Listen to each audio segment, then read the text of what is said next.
આપણે બધા ઊભા થઈ અને ફૂલ સાથે શાસ્ત્રીજીનું સ્વાગત કરીશું.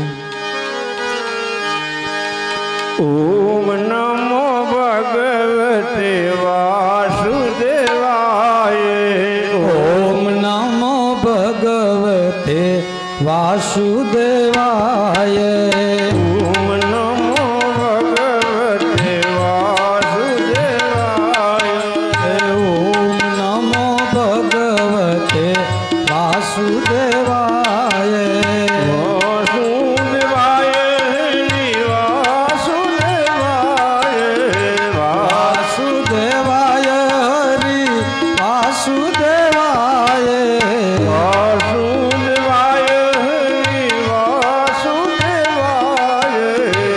વાસુદેવાય હરિ વાસુદેવાય. ઓમ નમો ભગવતે વાસુદેવાય. ઓમ નમો ભગવતે વાસુદેવાય. ઓમ નમો ભગવતે વાસુદેવાય. ઓમ નમો ભગવતે વાસુદેવાય. વાસુદેવાય હરિ વાસુદેવાય. વાસુદેવાય હરિ વાસુદેવાય. ઓમ નમો ભગવતે વાસુદેવાય.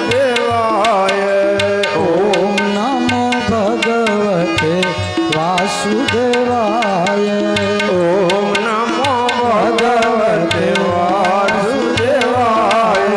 ઓમ નમો ભગવતે વાસુદેવાય. બ્રહ્માય નમઃ.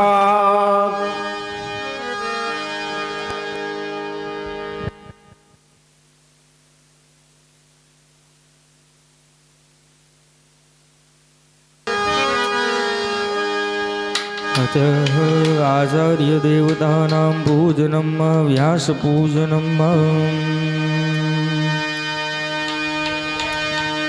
कस्तूरी तिलकं ललाटपटले वक्षस्थले कौस्तुभं नासाग्रेवरमौक्तिकं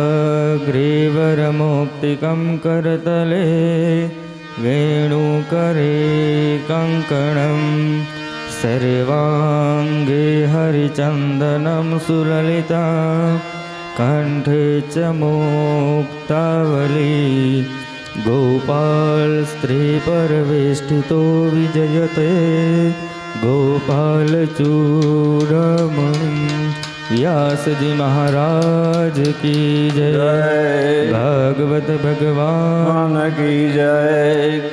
अतः नीराजनम.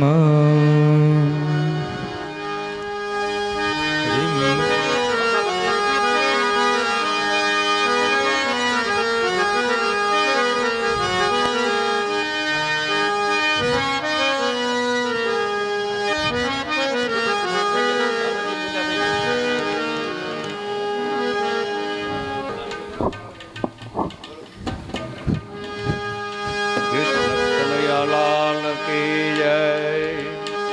भागवत भगवान की जय. अरे टंकोरी ले लेजो महाराज. के दीवड़ा जगमग जगमग थाय. દીવડા જગમગ જગમગ થાય. आरती भगवत भगवाननी थाय. આરતી ભાગવત ભગવાનની થાય. દીવડા જગમગ જગમગ થાય. आरती હે આરતી ભાગવત भगवाननी થાય. थाय. દીવડા जगमग जगमग थाय. પ્રભુ હું તો લાવ્યો છું ફૂલના હાર. प्रभु तो लाव्यो छो फूलना. પ્રભુ હું તો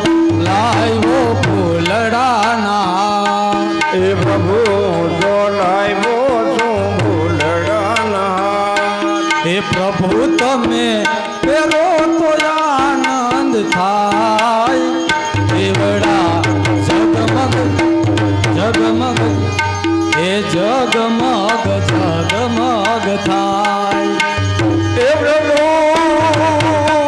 તમે પેલો આનંદ થાય દીવડા જગમગ જગમગ થાય એ પ્રભુ તો લાવ્યો છું બાજોટ જો એ પ્રભુ તો લાવ્યો છું બાજોટજો એ પ્રભુ તમે બેસો તો આનંદ થાય દીવડા જગમગ જગમગ જગમગ જગમગ જગમગ થાય એ પ્રભુ એ તમે બેસો તો આનંદ થાય દીવડા જગમગ જગમગ થાય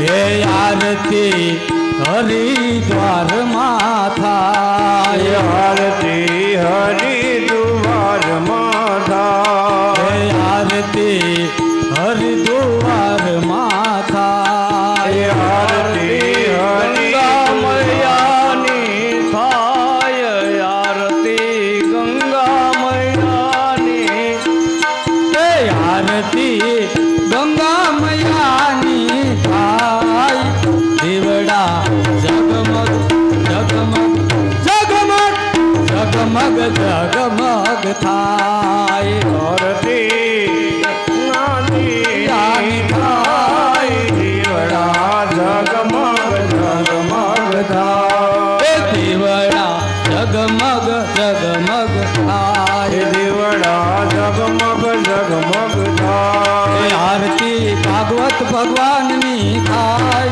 દીવડા જગમગ જગમગ થાય આરતી ભાગવત ભગવાનની થાય દીવડા જગમગ જગમગ થાય દીવડા જગમગ જગમગ થાય દીવડા જગમગ જગમગ જગમગ જગમગ થાય બોલે ભાગવત ભગવાન ભગવાનની જય ઓમ યાની કાની ચ પાપાની જન્માંતરે કૃતાની ચ તાની સર્વાણી નશ્યન્તુ પ્રદક્ષિણામ જલે જલે હસ્તે દેવાભિવંદનમ દેવાભિવંદનમ દેવાભિવંદનમ સ્વ આત્માનાં કલ્યાણાર્થે સ્વ આત્માભિવંદનમ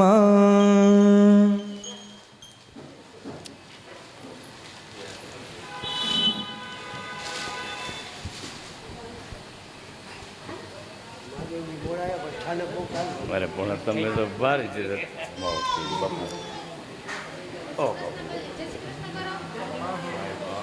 નારિકેલ આપી દીધું દીપ ઓમ નમો ભગવતે વાસુદેવાય ઓમ નમો ભગવતે વાસુદેવાય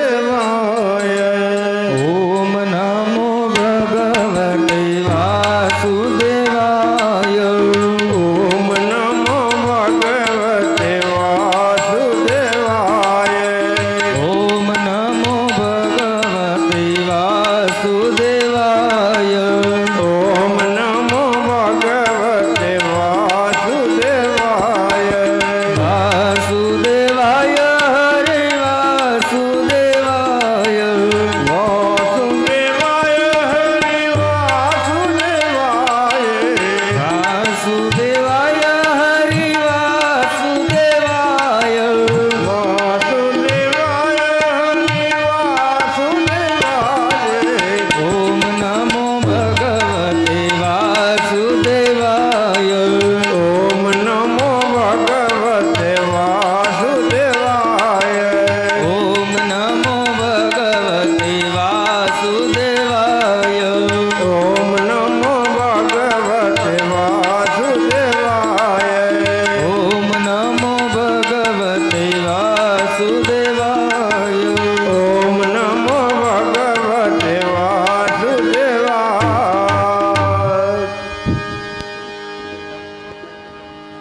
અને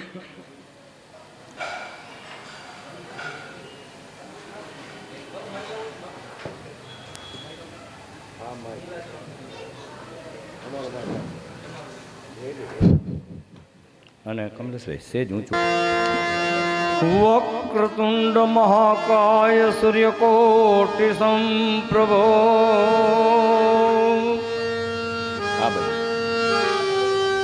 નિર્વિઘ્નેન કુરુ મે દેવ સર્વકાર્યેષુ સર્વદા નારાયણં નમસ્કૃત્યં નરં ચૈવં નરોત્તમં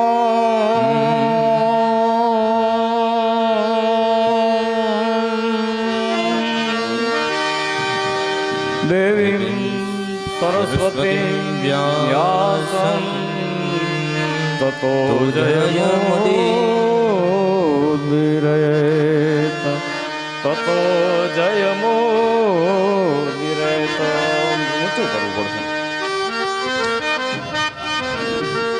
તો આયે હનુમંત પધારીએ આ કથા કહું મતિ અનુસાર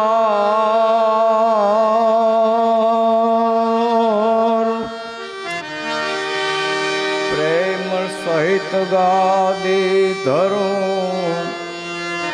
બિરાજીએ પવન કુમાર સિયાવર રામચંદ્ર ભગવાન કી જય. બાલા હનુમાનજી મહારાજ કી જય. ગંગા मैया की जय. अपने अपने मात पिता की जय.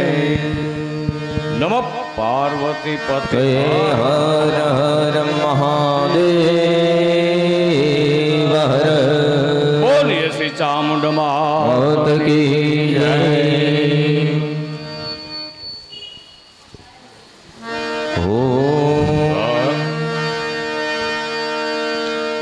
નમઃ શ્રી દ્વારકેશાય પરમાનંદમૂર્તયે પરિવાર સમેતાય શંખોધર વિરાજને करारविन्दे न पदारविन्द मुखारविन्दे विनिवेशयन्तं भटस्य पतरास्य पुटे शयानं बालमुकुन्दं मनसा स्मरामि. श्रीकृष्ण गोविन्द हरे मुरारी हे नाथ नारायण वासुदेव. जिहवे पिबसवा मृतमेतदेवं गोविन्द दामोदर माधवेति.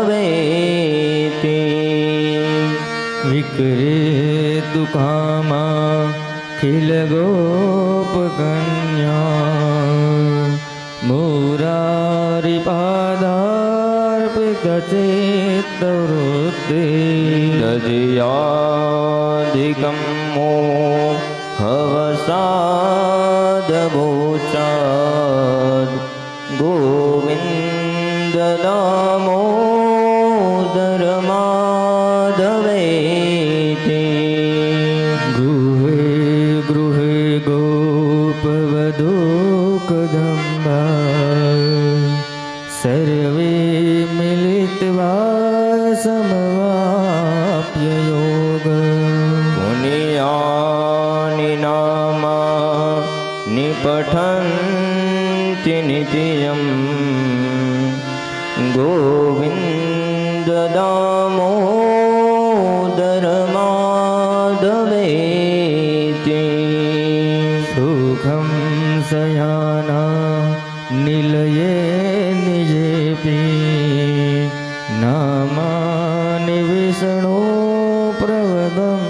યાતિ મૃત્યો તે નિશ્ચિતં તન્ મયતાં વ્રજન્તિ ગોવિંદ દામોદર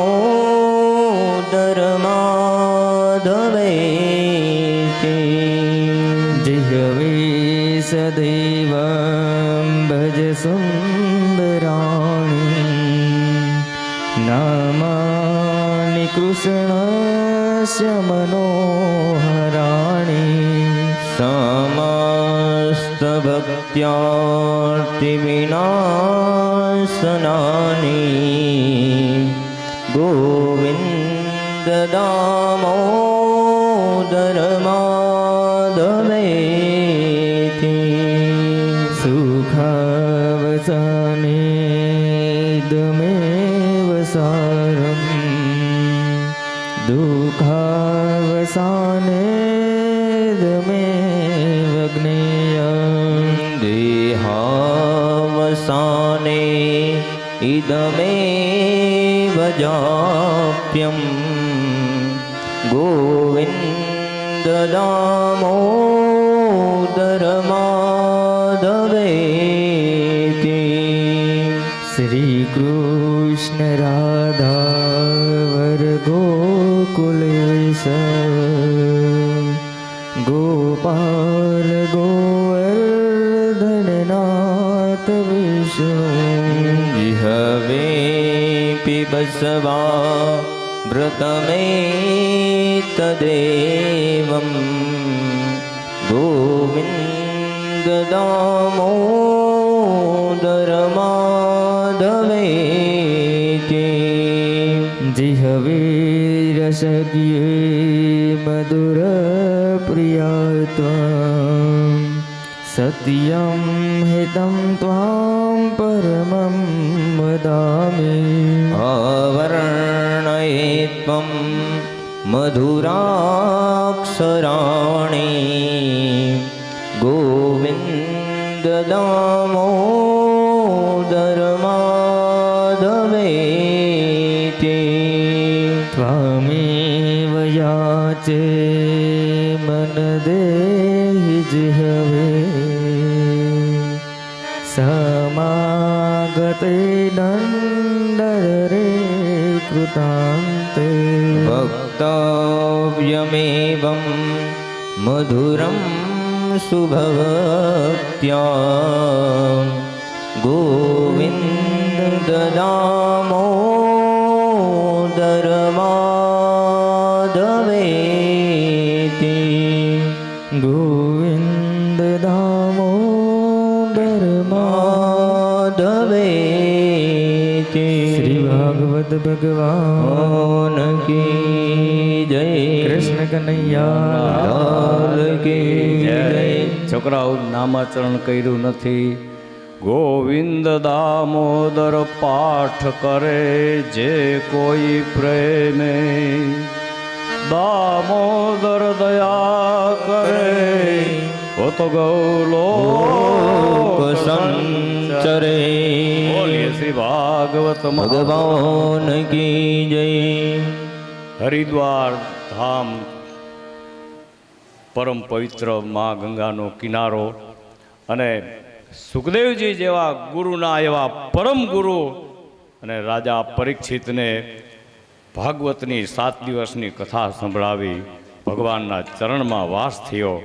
એવી આ ગંગાના કિનારે ભગવાનની કથા આજ આપણા 3જા દિવસમાં મંગલ પ્રવેશ કરે છે. તો અને આજે ભગવાનના કુળદેવી આપણા સાક્ષાત ચામુંડ સ્વરૂપ ધરી ગાયત્રીના આશાપુરા અંબાજીના સ્વરૂપ ધરી અહીંયા પૂજન થશે. તો એની ખુશાલીમાં આ સંતો મહાત્માના સાનિધ્યમાં, બુલાકી બાબુના સાનિધ્યમાં અને આજ મહાદેવજી કૈલાસથી ભોળાનાથ બિરાજમાન થયા. તો ખૂબ ખૂબ ખુશાલીમાં વ્યાસ ગાદી ઉપરથી કિશોરભાઈના સર્વને જય શ્રી કૃષ્ણ મહાદેવ હર. હવે બહુ સમય ન લેતા એક નાનકડું ભગવાનની ગોળી આપણે કાલ વાત થઈ હતી એમ એકડે એક રાખો ભાગવતજીની ટેક વાલા વૈષ્ણવ અમૂલ્ય લાવો લીજીએ એકડે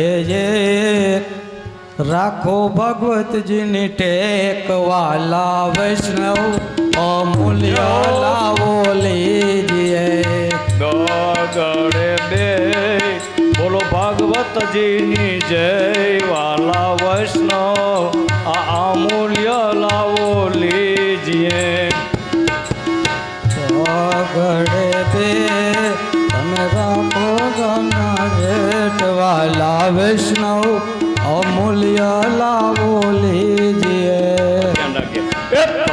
ગડે તન તમે કથામાં રાખો મન વાલા વૈષ્ણવ અમૂલ્ય લાવો લીજીએ હે તગડે ત્રણ તમે રાખો કથામાં મન વાલા વૈષ્ણવ અમૂલ્ય લાવો લીજીએ જોગડે ચાર કરો ભાગવતના વિચાર વાલા વૈષ્ણવ અમૂલ્ય લાવો લીજીએ હે ચોગડે ચાર તમે કરો ભાગવતના વિચાર વાલા વૈષ્ણવ અમૂલ્ય લાવો લીજીએ પાંચડે પાંચ મૂંગીમાં કથામાં નો આવે આંચ વાલા વૈષ્ણવ અમૂલ્ય લાવો લીજીએ હે પાંચડે પાંચ કથામાં ન આવે આજ વાલા વૈષ્ણવ અમૂલ્ય લાવો લીજીએ છગડે છે બોલો વ્યાસજીની જય વાલા વૈષ્ણવ અમૂલ્ય લાવો લીજીએ ક્યાં બાપ હે છગડે છ બોલો વ્યાસજીની જય વાલા વૈષ્ણવ અમૂલ્ય લાવો લીજીએ સાતડે સાત એ મળી સાતડે સાત તમે કથામાં આપો સાથ વાલા વૈષ્ણવ અમૂલ્ય લાવો લીજીએ સાતડે સાત તમે કથામાં આપો સાથ વાલા વૈષ્ણવ અમૂલ્ય લાવો લીજીએ આઠડે આઠ કરો ભાગવતજીના પાઠ વાલા વૈષ્ણવ અમૂલ્ય લાવો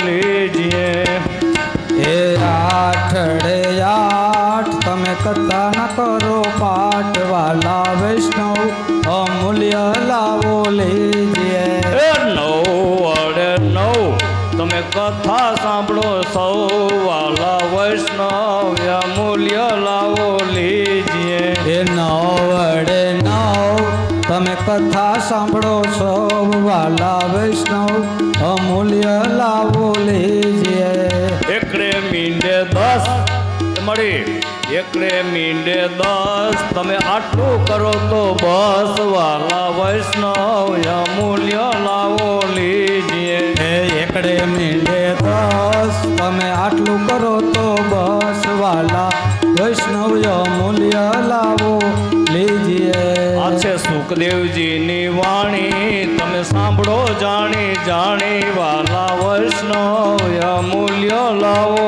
લીજીએ હે આ છે સુખદેવજીની વાણી તમે સાંભળો જાણી જાણી વાલા વૈષ્ણવ અમૂલ્ય લાવો લીજીએ જો ભૂલા હોય અમે તો માફ કરજો તમે વાલા વૈષ્ણવ અમૂલ્ય લાવો લીજીએ જો ભૂલા હોય તો અમે તો માફ કરજો તમે વાલા વૈષ્ણવ અમૂલ્ય લાવો લીજીએ કૃષ્ણ કનૈયા લાલ કી જય ભાગવત ભગવાન કી જય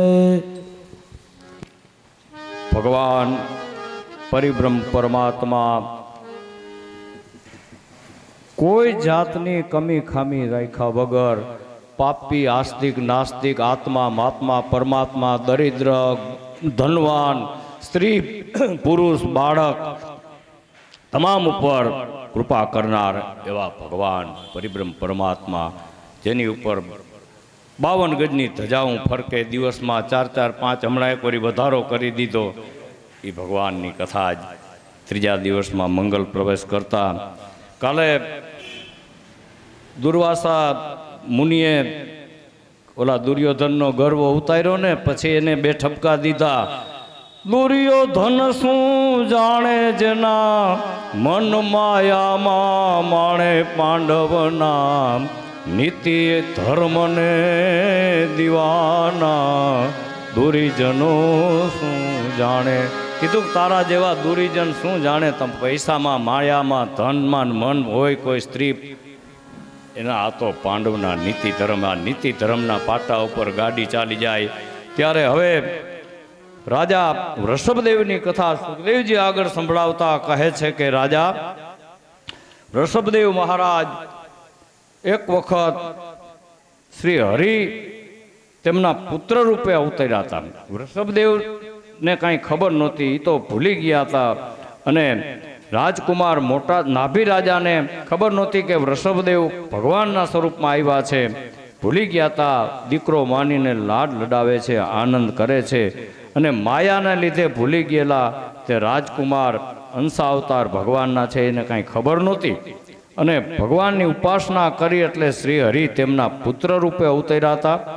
ત્યારે હરિની કૃપાથી વૃષભદેવને ઇન્દ્રને જયંતી નામની દીકરી હતી. એ ઇન્દ્રએ પરણાવી તેમને 100 દીકરાનો જન્મ થયો. એમાં સૌથી મોટા અને મહાયોગી જેને કહેવામાં આવે એવા ભરતજી મહારાજનો જન્મ થયો અને ભગવાનના પરમ ભક્ત બન્યા. અને એના ઉપરથી તો આપણા દેશનું નામ ભરત પડ્યું. નહીતર આપણા દેશનું નામ વ્રજનાભ હતું. પણ આ ભરત મહારાજ ઉપર આખો ખંડ ભરતખંડ કહેવાનો. પછી 9 નાના ભાઈ ભગવાનના ભક્ત હતા. અને વૃષભદેવ પોતે ધર્મનું આચરણ કરતા અને પોતે પોતાના દીકરાઓને એક વખત બ્રહ્માવર ક્ષેત્રમાં મહર્ષિ અને મોટા ઋષિ મુનિઓને બોલાવ્યા. અને સૌ બેઠા એટલે વૃષભદેવજી ઊભા થઈ અને સૌ સાંભળે એવો સરસ મજાનો બોધ આપ્યો. શું કીધું કે નાહિમ દેહોમ દેહ ભાજાનન લોકેનમ કષ્ટાન કામાન તે વિભો ભુજાયતે. ત્યારે એટલું કીધું કે હે મારા દીકરાઓ પુત્રો, આ વિષય દુઃખદાયક વિષય સુખ તો કૂતરા ને પાડા ને ભૂંડડા ને બધાય ભોગવે છે, પણ એના માટે આ મનુષ્ય દેહનો ઉપયોગ કરવાનો નથી. એનાથી તો એવા દિવ્ય તપ કરો કે જેથી પરિબ્રહ્મ પરમાત્મા રાજી થઈ જાય. બાકી તો આપણે કીધું છે ને, આપણે મનુષ્ય માણસ કઈ માનવી, કઈ માનવી એટલે એનો અર્થ કર્યો કોઈ આટલા ટાઈમમાં? માનવી, માં નવી, ફેરે ફેરે માં નવી, ફેરે ફેરે માં નવી. એવા 84 લાખ યોનિમાં ભટકવું ન પડે એટલા માટે કીધું અમારા ભૃતુહરિ મહારાજે કે પુનરતિ જન્મન પુનરતિ જઠરાગ્નિ પુનરતિ મરણમ, કે પાછું ફરી મરવું ને જન્મવું. પાછું આ જઠરાગ્નિમાં કેટલા કેટલા દુઃખ થાય છે. અને પાછા તમે ત્યાંથી બંધાઈને આવ્યા એમાં એવા ભગવાન હારે બંધાણા, ઊંધે માથે લટકતા હતા. અને ભગવાનને પ્રાર્થના કરીને આવ્યા કે હવે આમાંથી છૂટો કરો. એવી એને કાંઈક પીડા થતી હશે ને, એમાં જોલા કહે છે કૃમિના હાથે એ બાળકને એને વેદનાના હિસાબે. ત્યારે કરાર શું કીધો? કરાર કીધો બાપુ, કરાર કીધો પરમેશ્વરથી, પલમાં શું ભૂલી ગયા.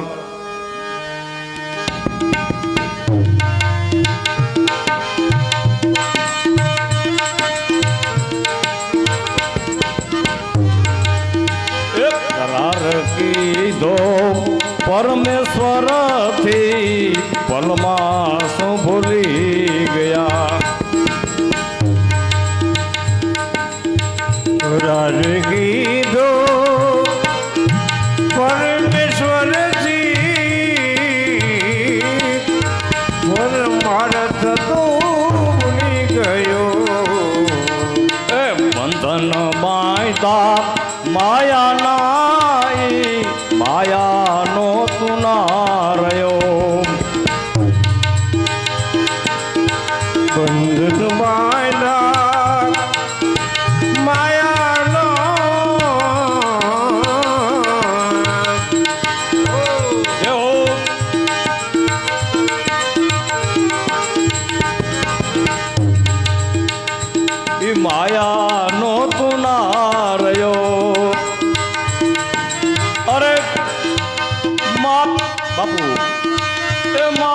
તણાય ઉદરમાં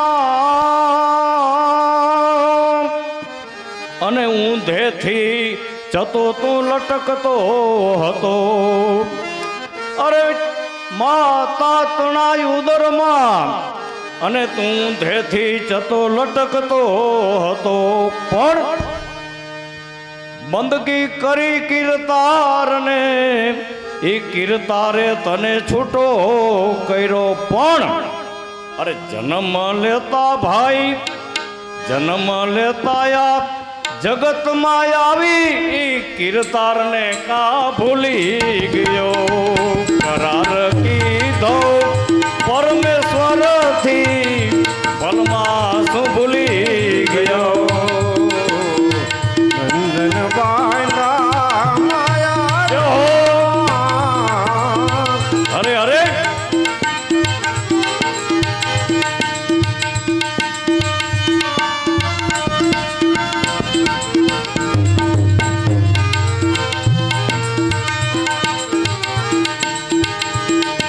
જય શ્રી કૃષ્ણ. જ્યોત્સનાબેન. બંધન બાંધા માયાના પણી માયાનો તુના રહ્યો. ત્યારે ઋષભદેવે કીધું કે આવા દુઃખ ભોગવવા માટે આ દેહ નથી, પણ એનાથી તો મનુષ્ય એવા દિવ્ય તપ કરો, એનું પરિણામે અનંત બ્રહ્મ સુખની તમને પ્રાપ્તિ થઈ જાય. ભાઈ અમારી આ કથા પાવરફુલ લીવર હાલે. તમને એક દાખલો દો. આપણે ટ્રેનમાં બેઠામાંથી ટ્રેન ઉપડી તો ધીમી હાલતો તો આપણે શું કહીએ? ડ્રાઈવર હાવ બસમાં જતા હોય તો આને તો આ કંઈક લીવર ફૂલ હોય તો આવડું બચવું કહી દઈએ કે ભાર ફૂલ, એમાં લીવર. ત્યારે વૃષભદેવે પરમેશ્વરને પ્રેમ કરવાનું કીધું કે કારણ કે અનંત બ્રહ્મ સુખની પ્રાપ્તિ થઈ જાય. અને પરમેશ્વર ઉપર પ્રેમ કરવો હોય યા મનુષ્યને જ પૂર્વજન્મના પાપને લીધે આ મિથ્યા અભિમાની શરીર ઉત્પન્ન થયું છે. માટે ફરી એવા કર્મ ન કરો કે તમારે બીજી વખત જન્મ લેવો પડે. અને જ્યાં સુધી મનુષ્ય ક્રિયા કરે છે ને ત્યાં સુધી તેનું મન કર્મ કરવા વાળું રહે છે, પણ કર્મો મનને વશ કરી રાખે છે. વિદ્વાનો અમારા સંતો મોટા મહાત્માઓ એમ કીધું કે સ્ત્રી અને પુરુષ દંપતીના બે ભાવ હોય, એ ભાવ જોડાય ત્યારે બે બની એક થાય. એના હૃદયમાં એક એવી ગાંઠ બંધાઈ જાય કે જેનાથી હું અને મારું એવો મોહમાં ફસાઈ જાય. પછી અહંકારની એક ગાંઠ તો હતી એમાં બીજી આ બંધાણી. જ્યારે મનુષ્ય દંપતી ભાવથી ગાંઠથી છૂટી શકે ત્યારે જ અહંકારની ગાંઠથી મુક્ત થઈ શકે. પછી વૃષભદેવજીએ 25 સાધનો બતાવ્યા. અને બાકી તો એને એમ કીધું કે કોઈ સંત બ્રાહ્મણ ગુરુનો તમે સંગ કરો. ગુરુ બિન જ્ઞાન ન ઉપજે, ગુરુ બિન મટે ન ભેદ, ગુરુ બિન સંશય ના ટળે, વાંચો ચારે વેદ કીએ. એટલે ગુરુ એવા કોઈ રાખી નુગરા કોઈ રહેવાનું નહીં. ત્યારે વૃષભદેવ પોતાના દીકરાઓને શિખામણ આપે છે, સાચું સ્વરૂપ બતાવે છે. હવે પોતાના આચરણથી પરમહંસનો ધર્મ ઉપદેશ આપવા ને વૃષભદેવ તૈયાર થયા. અને એના મોટા દીકરા હતા ભરત, એને રાજગાદી સોંપી દીધી અને પરમ અવસ્થામાં ચાલી નીકળ્યા. અને વૃષભદેવજીનું શરીર છોડવા માટે દક્ષિણ દિશામાં કુટક નામનો પર્વત છે ત્યાં ગયા અને મોઢામાં પથ્થરનો કોડિયો મૂક્યો. દેવયોગે જે જંગલમાં ગયા હતા એમાં વાંસનું જંગલ હતું, એમાં આગ લાગી વૃષભદેવનું શરીર બળીને ભસ્મીભૂત થયું. એટલે આપણે કલ્પના તો કરી, પણ મારે હજી આ પરણાવવા છે ને ગણાવવા છે ને ભણાવવા છે ને કંઈક કરવું છે.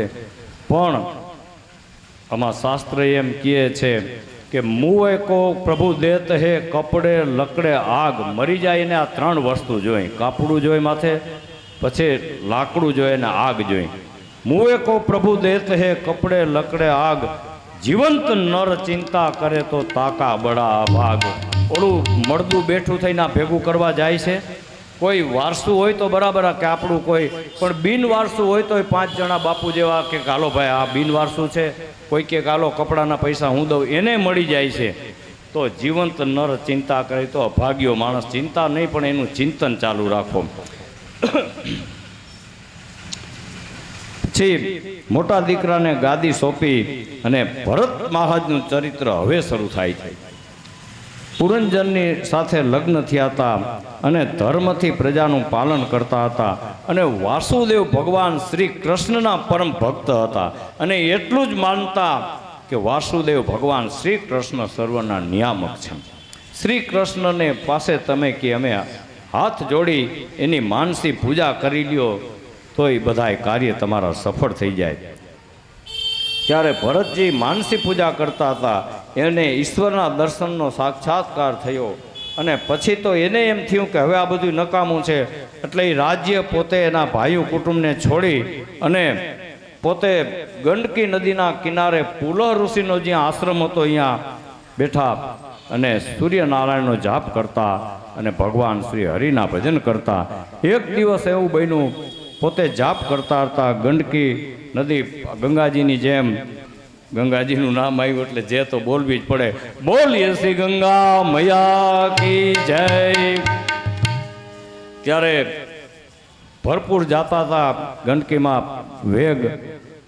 ગંગાજી ખબર ન હોય તો કહી દઉં, બહુ લાંબો વિસ્તાર. હરિદ્વારના 4 નામ છે. હરિદ્વાર એટલે હરિ એટલે આ બેઠાઈ, એના દ્વાર એટલે એ બદ્રીમાં જવું પડે. 4 ધામમાં જાય, હરિદ્વાર જાવું એટલે હરિદ્વાર એક નામ એનું, અહીં થઈને જવાય, બીજી કોઈ રસ્તો નથી, એ હરિદ્વાર. પછી ઘણા હરદ્વાર કહે છે. હરદ્વાર એટલે આનું જ નામ. હર એટલે મહાદેવજી જ્યાં બિરાજમાન છે, કેદારેશ્વર મહાદેવ, ત્યાં જવું હોય તો અહીંથી એને હર કહેવાય, હરિ અને હર.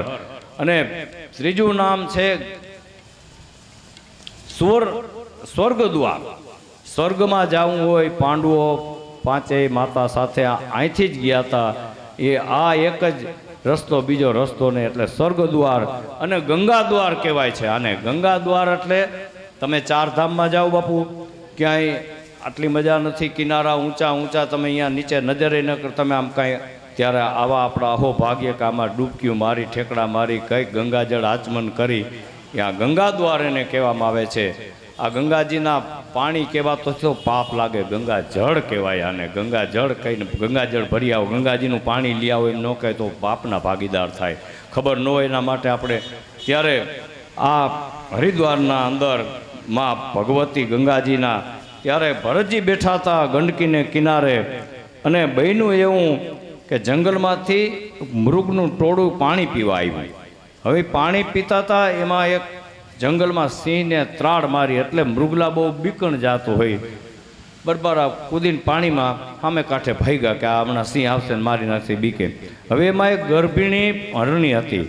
ગર્ભિણી એટલે આપણે કોઈ બેન દીકરીને બાળકનો જન્મ થવાનો એટલે બેન પૂછે કે ડિલિવરી આવી ગઈ કે ના, સવાર સાંજ આપણે એવો શબ્દ કહીને. એટલે આવો ટાઈમ હતો એ હરણીને, બાળકનો જન્મની તૈયારી હતી.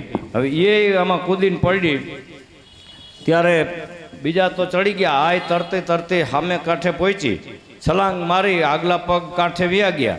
તો બહુ જોર પડ્યું એટલે બચ્ચું પાણીમાં જન્મ થઈ ગયો, માંડ્યું તણાવા. હરણી માન કરી અને બીજા 2 પાછલા પગ લઈને જે ખૂબ જોર થયું તો એ મરી ગઈ, બચ્ચું પાણીમાં તણાવા લાગ્યું. ભરતજી અહીંયા બેઠા હતા એટલે કીધું કે હું અહીંયા બેઠો છું અને આ બચ્ચું મરી જાય એટલે જઈ અને તરત જ એને ઉપાડી લીધું, બચ્ચાને હાથમાં લઈ અને પોતાના આશ્રમમાં લઈ આવ્યા. પણ પછી એમાં ફસાઈ ગયા એવા કે મારું બચ્ચું મેં મોટું કર્યું, ઓલું બધું ભૂલી ગયા. હવે આમાં બચ્ચું જરાક બહાર જાય તો લઈ આવે ને એને લાલન ને પાલન ને ખવડાવે, ઓલું બધું ભૂલાઈ ગયું. હવે આ બધું ભૂલાઈ ગયું. સમય જતા હરણનું બચ્ચું તો મોટું થયું એટલે એ તો વયું ગયું જંગલમાં. ભરતજીનો દેહ તજવાનો સમય આવ્યો ત્યારે હરણનું ચિંતન કરતા કે મારું બચ્ચું ક્યાં ગયું, એનું શું થશે. ગીતાજીમાં એમ કીધું કે અંતકાલ એને કાયા ત્યારે ભગવાને કીધું કે અંતકાલે જો તમે આ કાયા તજતા જે તમે મનમાં વિચાર કરશો એ તમને મળશે. ત્યારે આ બચ્ચું તો વયું ગયું અને આ હરણનું સ્મરણ કરતાં કરતાં દેહ છોડ્યો તો બીજો જન્મ એને હરણનો પ્રાપ્ત થયો અને કાલંજર પર્વતમાં એનો જન્મ થયો. પણ વિસ્મૃતિનો નાશ નહોતો થયો. એને ખબર પડી ગઈ કે સંત હતા કે ઓહો ભારે કરી હું ભૂલ ખાઈ ગયો. હરણનો દેહ પ્રાપ્ત થયો.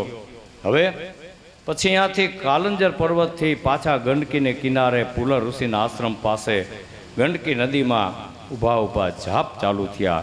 સમય જાતા ભાઈને દેહ તજવાનો હરણનો વારો આવ્યો અને એ દેહ થઈ ગયો એટલે ત્રીજો જન્મ એનો અંગિરસ અમારા બ્રાહ્મણ કુળમાં અંગિરસ કુળના બ્રાહ્મણને ત્યાં જન્મ થયો અને ત્યાં નામ પાછું એનું ભરત પાડવામાં આવ્યું.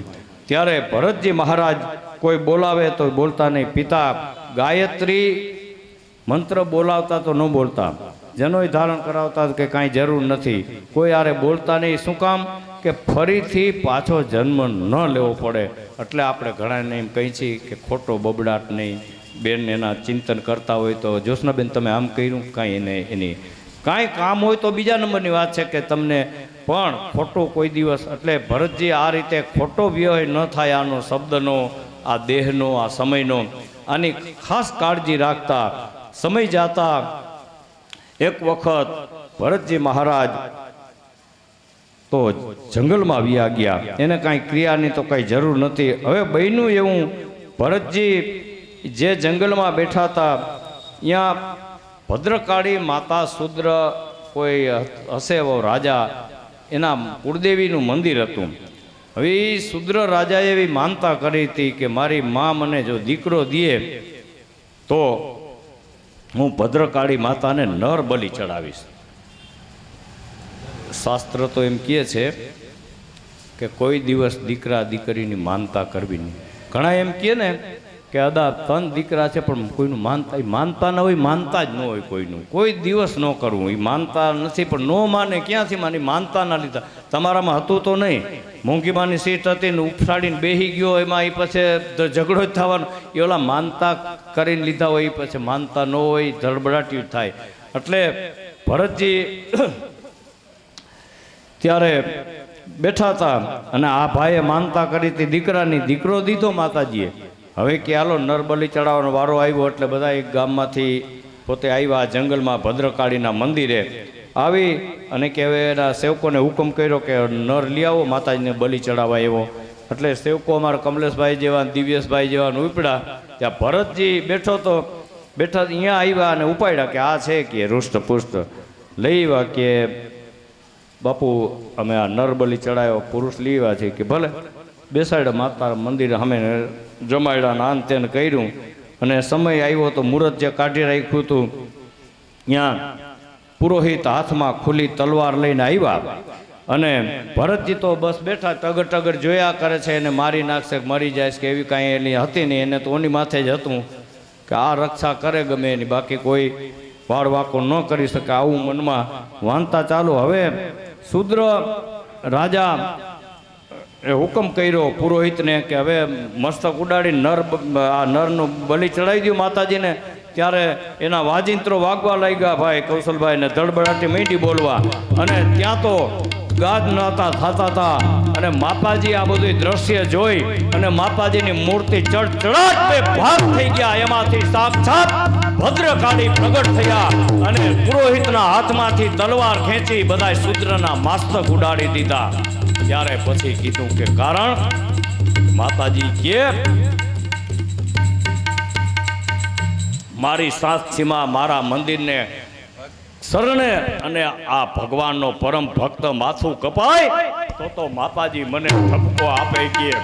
ત્યારે શુદ્રના માથા ભરતજીની રક્ષા કરી અને ભરતજી અને જ્યાં ભગવાનના ભક્તો માતાજીના હતા સેવકો જય જયકાર કરે છે. બોલીએ શ્રી ભદ્રકાળી માતની જય. એક વખત ભરતજી રાજાને ઉત્તર રહુગણ નામના રાજા હતા, એને કપિલ ઋષિના આશ્રમ પાસે. રહુગણ રાજા તો સિંધુ સૌરવીર દેશના રાજા હતા. પછી એને કપિલ ઋષિ પાસે આશ્રમમાં જઈ અને સત્સંગ કરવાની ઈચ્છા થઈ ત્યારે સત્સંગ કરવા જાય છે. એટલે ત્યારે આવું કાંઈ હતું નહીં, આ મોટરું ને કાંઈ, ઓલી પાલખી, ચારધામમાં હજી પાલખીઓ હાલે છે, પાલખીમાં બેહાડી, પાલખી પણ 4 જણા હોય તો ઉપડે. હવે આ રઘુગણ રાજાને પાલખી લઈને નીકળ્યા, તમે એક વેઠિયો ઉપાડવાળો છટકી ગયો, 3થી તો પાલખી હાલે નહીં. એટલે રઘુગણ રાજાએ કીધું કે જાઓ જાઓ ઉપાડી આવો કોઈને. એટલે ભરતજી બેઠા હતા તો ઓલા ઉપાડ્યો કે આ છે રૂષ્ટપુષ્ટ પાલખી ઉપાડે એવો કે આવીને પાલખી પકડાવી એટલે એને તમે જાળી લીધી પરબારી અને ત્યાં હાલતા.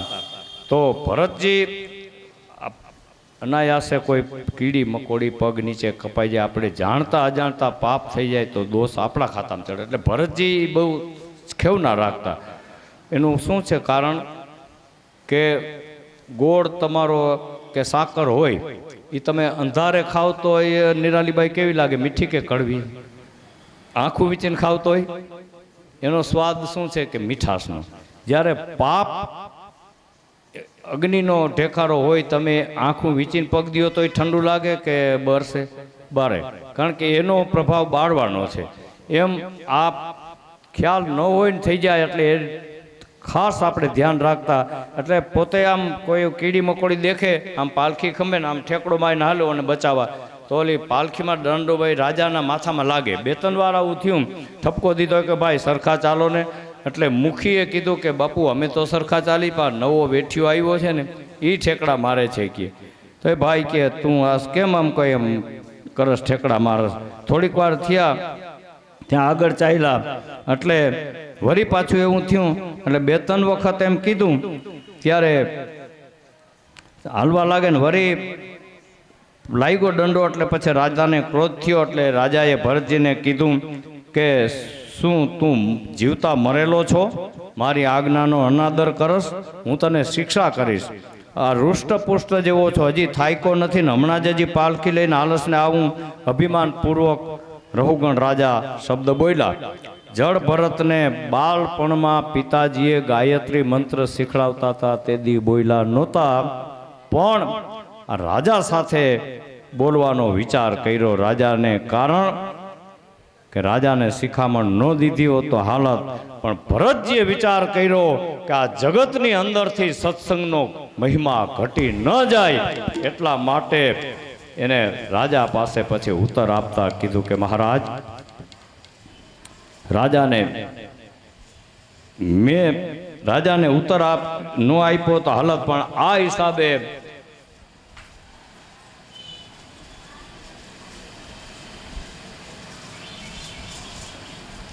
ઓહો માતાજી પધારી ગયા છે.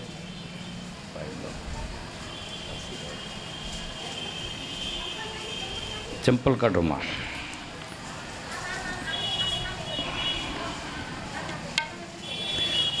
વિચાર કર્યો કે મારા જેવા સંતનો સ્પર્શ થયો અને રાજા અજ્ઞાની રહી જાય તો જગતમાં સત્સંગનો મહિમા ઘટી જાય. એટલે આજે ભલે એને મારું અપમાન કર્યું, હું તો સહન કરીશ, પણ મારા શ્રી હરિ પરમાત્મા સહન નહીં કરે. એટલે જળ ભરત ઊંચી કોટીના સંત હતા અને દયા આવી છે તે એટલું જ બોલ્યા. અને એક જ વખત બોલ્યા છે, પછી એવો દાખલો નથી કે ભરતજી કોઈ સાથે બોલ્યા. એ મૌન વ્રત તોડી અને રાજાને ઉત્તર આપતા ભરતજીએ આજ બહુ ભવાટવીના વર્ણન કરતા એમ કીધું કે રાજા, તે જે કહ્યું તે શબ્દ બરાબર સાચું છે.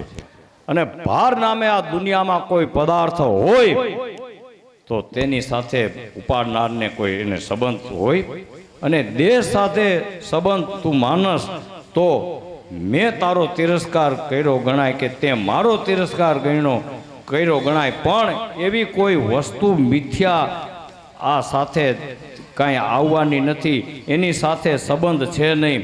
અને હૃષ્ટપુષ્ટ કીધું તા પંચભૂતના મહા કાયાને લાગુ પડે છે, આત્માને લાગુ પડતું નથી. કારણ કે દેહની સાથે જન્મેલાનો ધર્મ તે આત્મા જ છે. તમે એક નક્કી કરો આજે કે આપણે આખું શરીર બાપુ, એટલે હવે એમાં તમને ખબર પડી જાય કે આમાં બીજો કોક છે. તમે એમ કહો કે આ હાથ મારો છે, કાંઈક કોક બોલે છે હાથ, નહીંતર જો એમને હોય તો એમાં પછી કહેવા પણ જ ક્યાં રહ્યું. આ એક ચશ્માનું ઘરું છે, એમાં ચશ્માનું ઘરું, આમાં બીજું કાંઈ. પણ આ હાથ તો કે મારો કીધો એટલે એમાં કાંઈક બે હોય તો થાય ને ત્રીજું. ત્યારે ભરતજી એમ કીધું કે હૃષ્ટપુષ્ટ તો આને લાગુ પડે છે, આત્માને તો લાગુ પડતું નથી. અને સર્વ વસ્તુઓને લાગુ પડે, કારણ કે વસ્તુ આદિ અને અંતવાળી હોય છે. કોઈ પણ વસ્તુ હોય એ જન્મી પછી એનો અંત તો આવવાનો જ છે. રાજા, તારું પોતાનું સ્થાન પણ સ્થિર નથી. કાલ તું રાજ્યથી ભ્રષ્ટ થઈ જાય, રાજ મને મળી જાય, સ્વામી અને સેવકના સ્થાન ઉલટા બની જાય. માટે સ્વામી કોણ અને સેવક કોણ? અને હું તો જળ ગાંડાની માફક વર્તન કરું છું, અને મને શિક્ષા કરવાથી તારું વળવાનું છે શું? ત્યારે આટલું કહી જળ ભરત પાછા મૌન બની ગયા. ભરતજીની અવિદ્યા દૂર થઈ ગઈ હતી, પરંતુ એના પ્રારબ્ધના કર્મ હતા ને, કરેલા કર્મના બદલા દેવા તો પડે છે, અંતે તો સર્વને નડે એમ. હજુ કાંઈ બાકી હતું તે ભોગવતા હતા. એટલે આ ભવ ભવાટવીના વર્ણન રાજા રહુગણ પાસે કરતા ભરતજી એટલું પૂછ્યું. પછી રાજા રહુગણ તો અધિકારી હતા, અને રાજા હતા, રાજા તો વિષ્ણુનો અવતાર, અને અધિકારી હતા એટલે જ તે કપિલ ઋષિના આશ્રમે જતા હતા. એટલે આજ એને આ ઊંચી કોટીના સંત મળી ગયા. ત્યારે રાજા રહુગણે પાલખી ઊભી રખાવી અને ઠેકડો મારે અને લાકડી પડે એમ રહુગણ રાજા ભરતજીના પગમાં પડી ગયા. બે ચરણ પકડી લીધા ને કીધું કે મહારાજ, આપ કોણ છો? હું આપ અવધૂત દત્તાત્રેય ગુરુજી આવ્યા, આપ કપિલ ઋષિ પોતે જ એની ઘરે જાઉં છું એ આવ્યા છો, અને અમારું કલ્યાણ કરવા માટે સામેથી આવ્યા. તમે ગુપ્ત પધાર્યા છો. આપ કોણ છો? આપ સંગ રહિત છો, અને આપ સંગ રહિત છો, જળની પેઠે વર્તન કરો છો, અને જ્ઞાન વિજ્ઞાનનો પ્રભાવ ઢાંકીને રાખો છો. એટલે અને જે તમે વચન કીધા એ તો બહુ અર્થ ગંભીર છે. અને આ આત્માને જાણવા માટે હું કપિલ ઋષિના આશ્રમમાં સત્સંગ માટે જતો હતો, તો આવા આપણા જેવા મહાન સંત યોગેશ્વર જેવા મહાત્માનો મને આજ ભેટો થઈ ગયો. અને મહાસંત યોગેશ્વર જેવા, હવે હું મારા જેવા પાપી ઓળખી તમને ક્યાંથી શકે? મહારાજ માફ કરજો. ત્યારે રાજાએ રહુગણે માફી માગી.